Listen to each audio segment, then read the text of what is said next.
Today we have the 2021 Ford Mustang Mach-E. This vehicle has done just over 29,000 miles. It has an automatic transmission and a fully electric motor.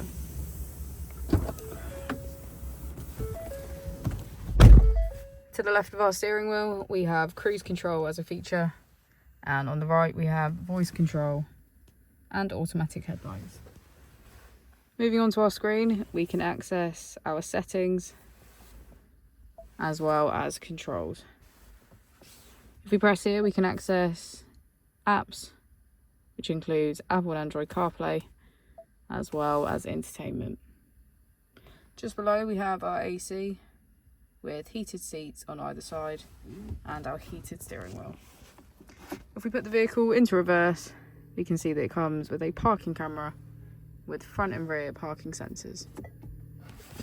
As we go into the back of the vehicle, we can see that it has a full leather black interior.